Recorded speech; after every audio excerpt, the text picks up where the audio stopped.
नमस्कार, India news देख रहे हैं आप और मैं हूं आपके साथ सचिन दुबे। 22 जिले 22 खबर की शुरुआत करते हैं। अंबाला में हरियाणा के उप मुख्यमंत्री दुष्यंत चौटाला ने अधिकारियों से मीटिंग की। इस दौरान पेंडिंग कामों को जल्द निपटाने के अधिकारियों को आदेश दिए गए और इस बीच में डिप्टी सीएम ने किसानों के बोनस की मांग कर कहा कि इस बार जल्द खरीद शुरू, किसानों के खाते में पैसा भी जाना शुरू हो गया है। वहीं किसानों की गेहूं पर 500 रुपए बोनस की मांग पर उप मुख्यमंत्री दुष्यंत ने कहा कि अभी तक 11 लाख मीट्रिक टन गेहूं खरीदी जा चुकी है। किसानों के खातों में पेमेंट जानी शुरू हो चुकी है, जो कि 25 अप्रैल तक पूरी कर देने का लक्ष्य भी रखा गया है।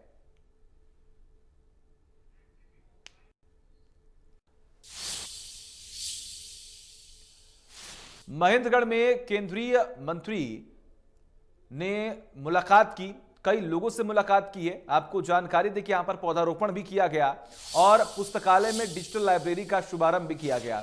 इस मौके पर सांसद धर्मवीर सिंह, पूर्व शिक्षा मंत्री रामविलास शर्मा, नांगल चौधरी, तमाम बड़े दिग्गज नेता मौके पर मौजूद रहे। भूपेंद्र यादव ने कहा कि आने वाले समय नई डिजिटल क्रांति का है, हम सबको अपनी क्षमता बढ़ानी होगी।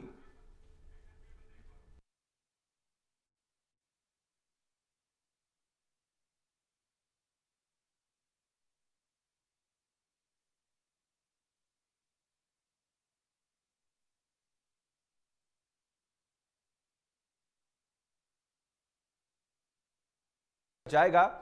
वही सपोर्ट अथॉरिटी ऑफ इंडिया का सेंटर खोलने के लिए यादव सभा की रखी मांग पर उन्होंने कहा कि वो खेल मंत्री अनुराग ठाकुर के साथ बातचीत करके यहां पर सेंटर बनाने की पुरजोर कोशिश करेंगे।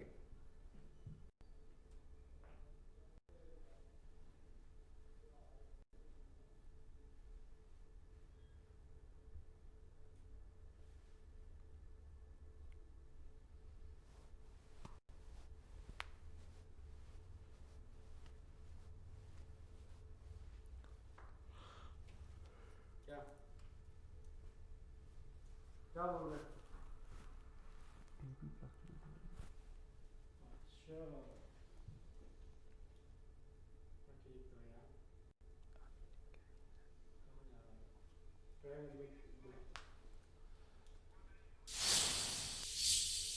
और वहीं नारनौंद में पिछले 1.5 महीने से बास के ग्रामीण नगर पालिका का दर्जा रद्द करवाकर चारों पंचायतों को बहाल करवाने की मांग को लेकर अनाज मंडी के अंदर धरना लगाए बैठे थे। इस दौरान ग्रामीण क्रमिक अनशन पर बैठे ग्रामीणों ने मांग की थी कि बास नगर पालिका का दर्जा रद्द कर बास की चारों पंचायतों को बहाल किया जाए।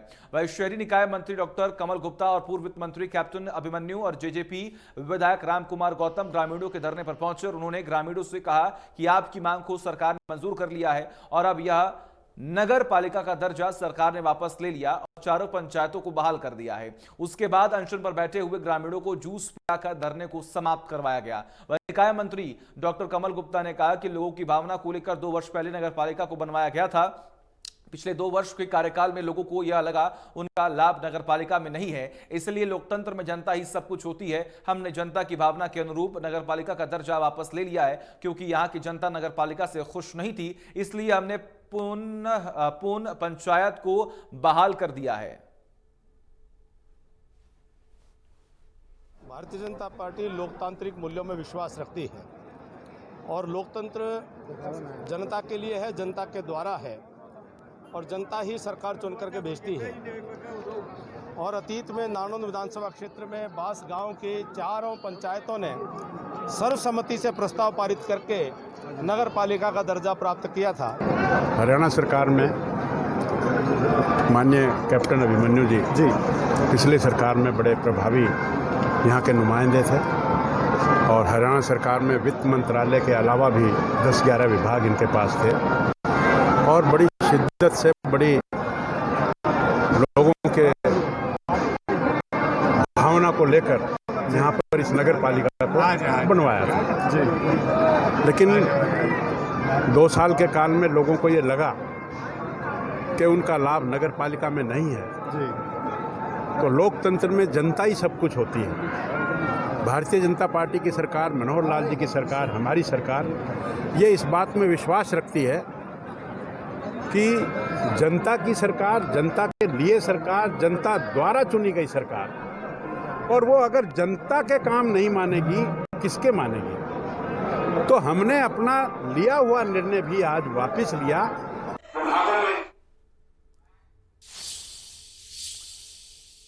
रेवाड़ी की यातायात व्यवस्था को सुचारू रखने के लिए करीब 10 वर्ष पूर्व विभिन्न चौराहों पर नगर परिषद की तरफ से लाखों की लागत से ट्रैफिक लाइट लगाई गई, लेकिन 2 दिन चलने के बाद बंद हो गई, जिसे ठीक करवाने के लिए 2 बार फिर लाखों रुपए खर्च किए गए, लेकिन आज भी ट्रैफिक लाइट बंद पड़ी है। देखिए हमारे सहयोगी की एक खास रिपोर्ट।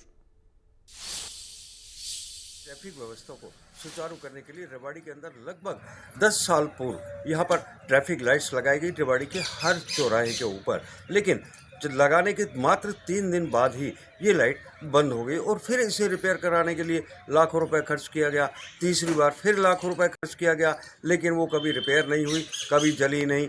2 दिन जलती है और फिर उसके बाद शोपीस बनकर रह जाती है। शायद इसी का नतीजा रहा कि कल रेवाड़ी के अंदर 1 घंटे तक जाम में एक ऐसी एम्बुलेंस फंसी रही जो एक गर्भवती महिला को हॉस्पिटल लेकर जा रही थी। ये तो गनीमत रही कि वहाँ लोगों ने उस ट्रैफिक को सुचारू करवाया। काफ़ी मशक्क़त के बाद उस एम्बुलेंस को वहाँ से निकलवाया गया और वो महिला को सुरक्षित हॉस्पिटल तक उपचार के लिए भेजा गया। यदि लोग सहायता ना करते तो निश्चित रूप से कोई बड़ा हादसा भी हो सकता था उस महिला के साथ। लेकिन सबसे बड़ा सवाल तो ये है कि इन ट्रैफिक लाइट्स के पीछे भ्रष्टाचार की बू ज़रूर आ रही है, और जिसे लेकर एक अधिवक्ता ने यूटिलिटी कोर्ट के अंदर याचिका भी दर्ज की है, लेकिन अभी तक उस याचिका पर भी कोई सुनवाई नहीं हो पाई।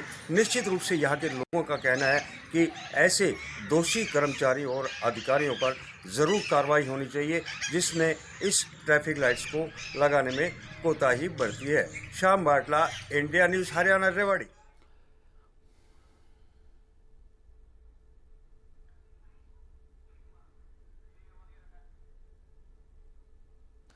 प्रदेश भर में गेहूं की खरीद लगातार जारी है। वही कैथल अनाज मंडी में किसान पीला सोना लेकर पहुंच रहा है। अब तक कैथल मंडी में लगभग 5,49,000 क्विंटल गेहूं खरीद लिया गया है।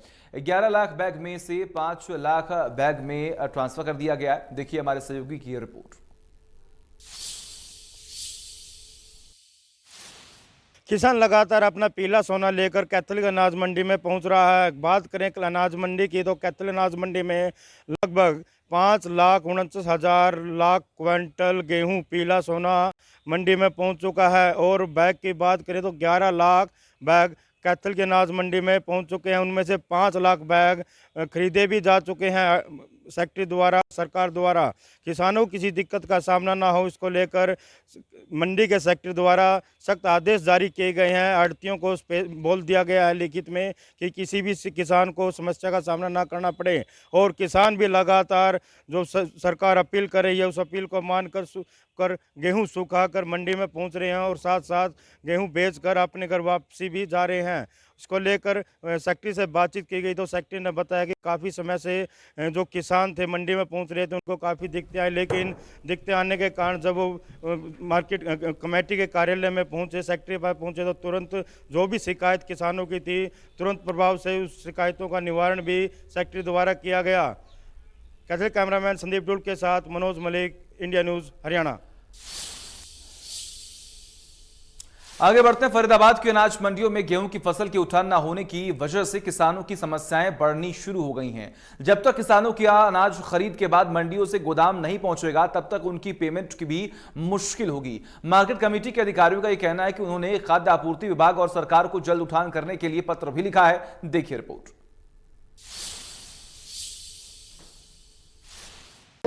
किसानों के गेहूं की खरीद 1 अप्रैल से सभी जगह शुरू हो गई है। अगर फरीदाबाद जिले की बात करें तो यहां 4 अनाज मंडियों और 2 परचेज सेंटर पर किसानों के गेहूं की खरीद हो रही है। लेकिन इसके साथ साथ में अब समस्याएं इस बात को लेकर बढ़ गई हैं कि मंडियों में उठान न होने की वजह से वहां जगह की कमी हो रही है, और जगह की कमी होने के चलते अब जो खरीद है वो उसकी जो रफ्तार है वो धीमी पड़ सकती है। इसके साथ साथ में बड़ा सवाल इस बात को लेकर भी खड़ा हो रहा है कि जब तक किसानों का जो अनाज है वो उठान होने के बाद में गोदाम में नहीं पहुँचता उससे पहले किसानों की जो पेमेंट है वो भी नहीं होती। नियम के अनुसार 72 घंटे बाद किसानों की पेमेंट होती है, तो आप समझ सकते हैं कि अगर उठान नहीं होगा तो किसानों की उतनी ही पेमेंट देरी से होगी। इसके साथ अगर बात करें तो अधिकारियों की तरफ से तमाम दावे जरूर किए गए थे, चाहे बारदाने की बात करें चाहे मंडियों से गेहूं के उठान की बात करें, लेकिन अब वो दावे भी कुरुक्षेत्र के एलएनजेपी अस्पताल में एनएचएम कर्मचारियों को हटाए जाने से खफा कर्मियों ने धरना प्रदर्शन किया। प्रदर्शनकारी कर्मचारियों का यह कहना है कि कोरोना काल में हमने जान की परवाह किए बिना ड्यूटी निर्वहन की।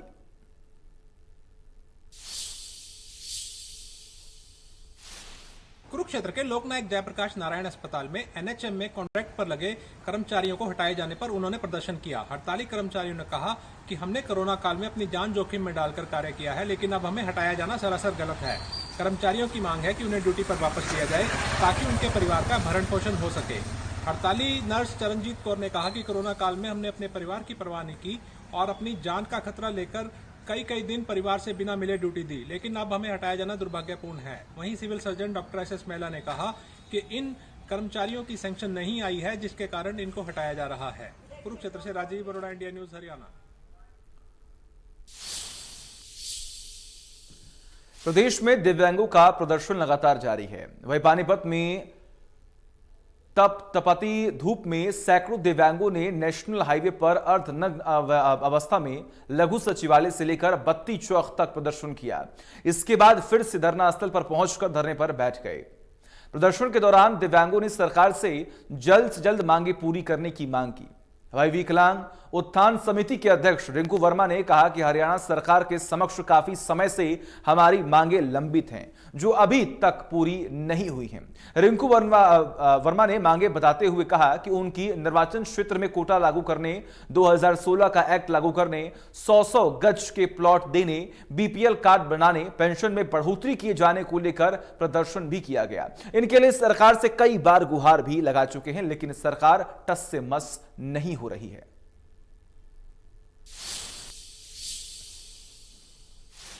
सरकार में काफ़ी समय से मांगे लंबित पड़ी है। हमारे जो मांगे हैं, मुख्य मांगे निर्वाचन क्षेत्र में हमारा कोटा हो और 2016 का एक्ट है जो हमारा लागू किया जाए।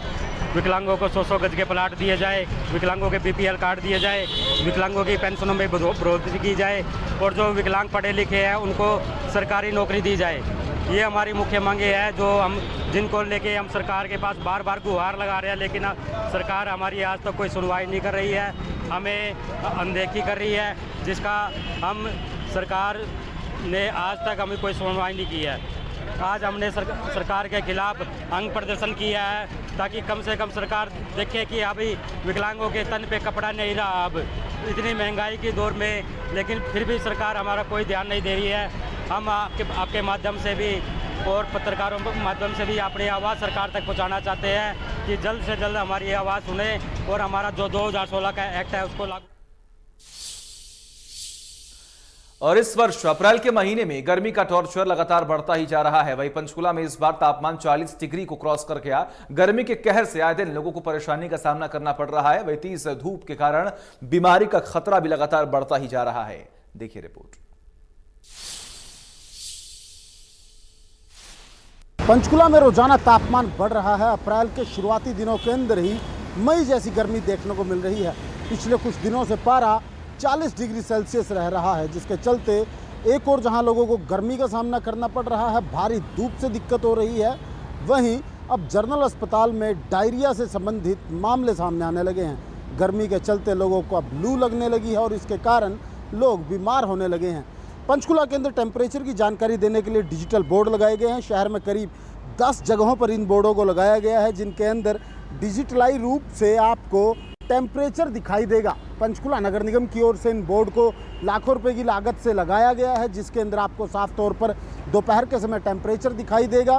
पिछले कुछ दिनों से 40 डिग्री क्रॉस कर चुका है टेम्परेचर। ऐसे में लोगों ने सड़कों पर बाहर निकलना दोपहर के समय कम कर दिया है। ऐसे में अब आने वाले दिनों में लोगों को गर्मी के ज़्यादा कहर का सामना करना पड़ सकता है। कैमरामैन कपिल नागपाल के साथ अमित शर्मा, इंडिया न्यूज़ हरियाणा। और वही पेट्रोल डीजल के लगातार रेट बढ़ने से आम जनों के जनजीवन पर भी इसका असर देखने को मिल रहा है। सिरसा में आज के दिन पेट्रोल का भाव 107 रुपए 65 पैसे हो गया, जबकि डीजल का भाव 98 रुपए 90 पैसे, यानी डीजल भी अब 100 के बेहद नजदीक पहुंच गया है। देखिए हमारे सहयोगी की यह खास रिपोर्ट।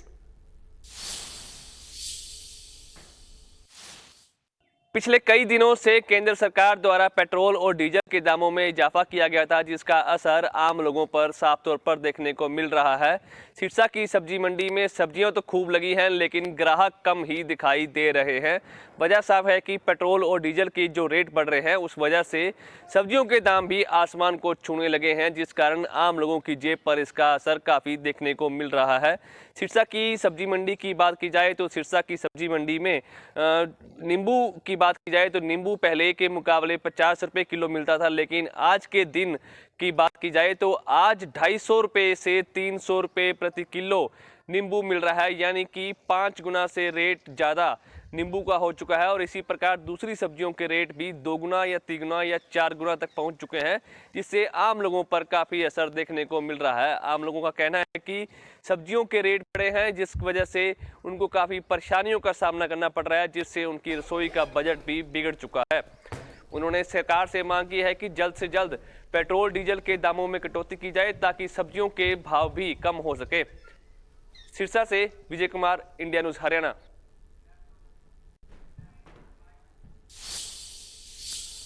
महंगाई की मार इस बार पशु चारे पर भी देखने को मिल रही है। पशु चारे के भाव आसमान छू रहे हैं। जिन पशुपालकों के पास जमीन नहीं है, उन्हें इस बार पशु चारा खरीदने में पसीने छूट रहे हैं। पशु चारा इन दिनों 400 से 500 मन के हिसाब से बिक रहा है। यह हालत तो फसल के उठान के शुरुआती दिनों में है। आने वाले दिनों में पशु चारे के दामों में और भी आग लग सकती है। पशु चारे के बढ़ते दामों से पशुपालक बेहद परेशान और निराश हैं। 1 एकड़ गेहूं की फसल का भूसा 20 से 25 हजार रुपए प्रति एकड़ मिल रहा है। पशु चारे के बढ़ते भावों की वजह से पशुओं पर इस बार मंदी की तलवार लटकने से इनकार नहीं किया जा सकता। समस्याएं महज पशु चारे के भाव की ही नहीं है। जिले में पड़ रही भीषण गर्मी के अलावा ज्यादातर पेड़ तथा पशुओं के पीने के पानी की कमी के कारण भी इस पर लोग अपने पशुओं को पालने के बजाय बेचने का मन बना रहे हैं।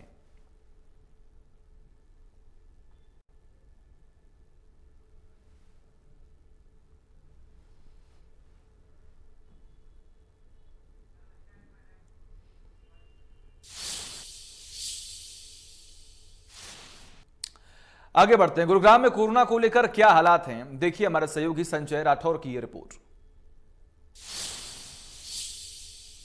गुरुग्राम में एक बार फिर कोरोना के मामलों में बढ़ोतरी देखने को मिल रही है और इसी के चलते कहीं ना कहीं अब गुरुग्राम में दोबारा से कोविड वैक्सीन पहली और दूसरी डोज वो लगाई जा रही है और साथ ही साथ जो बूस्टर डोज है वो भी लगाई जा रही है। इस समय मैं मौजूद हूँ गुरुग्राम के सेक्टर 31 के पॉलीक्लिनिक में, जहां आप देख रहे हैं कि लोग लाइन में आके जो अपनी टीकाकरण है, वैक्सीन की जो डोज है वो लगवा रहे हैं। हालांकि जो एक गुरुग्राम की मैं बात करूं, कुछ लोग हैं अभी भी लापरवाही बरत रहे हैं, जिसके चलते गुरुग्राम में प्रतिदिन की मैं बात करूं 40 से 50 जो नए मामले हैं कोरोना के वो सामने आ रहे हैं। तो कहीं ना कहीं जिस तरीके से सरकार ने तमाम जो पाबंदियां थी उन पर कहीं ना कहीं छूट दे दी थी, जिस तरीके से मास्क की मैं बात करूं, सोशल डिस्टेंसिंग की बात करूं, लेकिन कहीं ना कहीं लोगों को अभी भी एहतियात बरतने की जरूरत है, क्योंकि लगातार गुरुग्राम में एक बार फिर जो कोरोना के मामले हैं वो बढ़ते जा रहे हैं। और जिस तरीके से मैं गुरुग्राम की बात करूं तो कहीं ना कहीं 18 लाख से ज्यादा जो लोग हैं उनको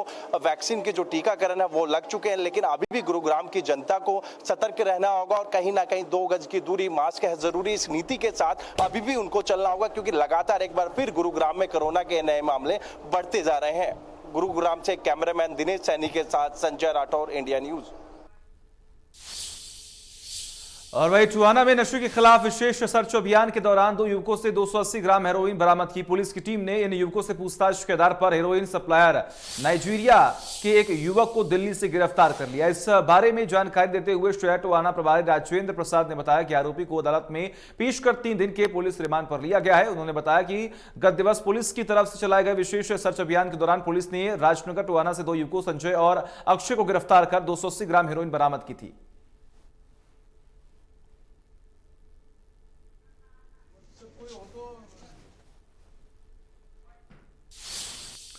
करनाल के अंदरी में 4 साल के मासूम जस की हत्या अभी भी पहेली बनी हुई है। इस हत्याकांड की गुत्थी लगातार सुलझने की बजाय उलझती ही जा रही है। अब पीड़ित परिवार ने पुलिस पर मामले को दबाने का आरोप लगाया है, साथ ही पूरे मामले की सीबीआई जांच की मांग की है। पीड़ित परिवार से बात की हमारे सहयोगी महेंद्र सिंह ने, देखिए।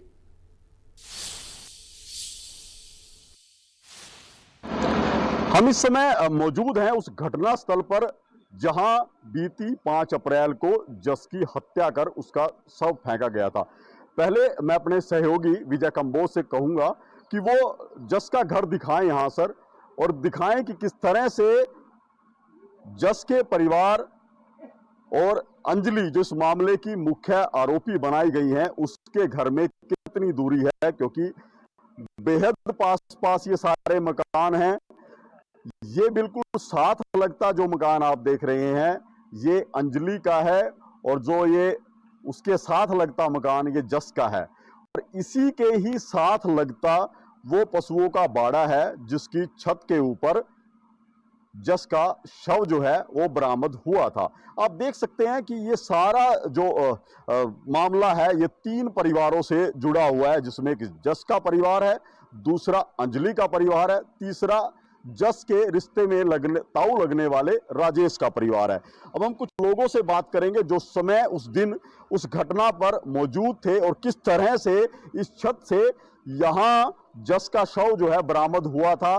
क्या उनका क्या कहना है कि क्या इस हत्याकांड को एक सिर्फ अकेली महिला अंजाम दे सकती है या कुछ और लोग इसमें संलिप्त हो सकते हैं। घटना के बाद एक अहम सवाल जो अभी इन लोगों ने रखा है कि क्या बच्चे अपने परिवारों में ही सुरक्षित नहीं हैं, क्योंकि जिस तरह से इस घटना में हत्या के आरोप रिश्ते में चाची लगने वाली महिला पर लगे हैं, इसके अलावा कुछ लोग जो शामिल हैं वो भी परिवार के ही लोग हैं। ऐसे में बच्चों की सुरक्षा को लेकर बड़ा सवाल खड़ा हुआ है कि आखिर बच्चे अपने घर में भी सुरक्षित नहीं है। ये कैसा माहौल बनता जा रहा है। बात की जाए पुलिस की कार्रवाई की, प्रशासन की कार्रवाई की, तो उससे अभी तरह से वो जो पीड़ित परिवार है वो संतुष्ट नहीं है और अल्टीमेटम जारी किया है कि 14 अप्रैल को महापंचायत होगी जिसमें आगामी रणनीति बनाई जाएगी। कमालपुर गांव से महेंद्र सिंह अपने सहयोगी विजय कंबोज के साथ, इंडिया न्यूज हरियाणा। और वही झज्जर में एक बार फिर से तेज रफ्तार का कहर देखने को मिला। लोगों से भारी एक ट्रैवलर बस ट्रॉली से जाकर टकरा गई और इस हादसे में कई लोगों की गंभीर रूप से घायल भी हुए हैं, जिन्हें इलाज के लिए अस्पताल में भर्ती भी करा दिया गया। लेकिन उसे प्राथमिक उपचार मुहैया कराए जाने के बाद गुरुग्राम के निजी अस्पताल में उपचार के लिए भर्ती कराया गया। सभी घायलों की हालत खतरे से बाहर बताई जा रही है। और इसी के साथ 22 जिले 22 खबर में मेरे साथ बस इतना ही। देखते रहिए इंडिया न्यूज। नमस्कार।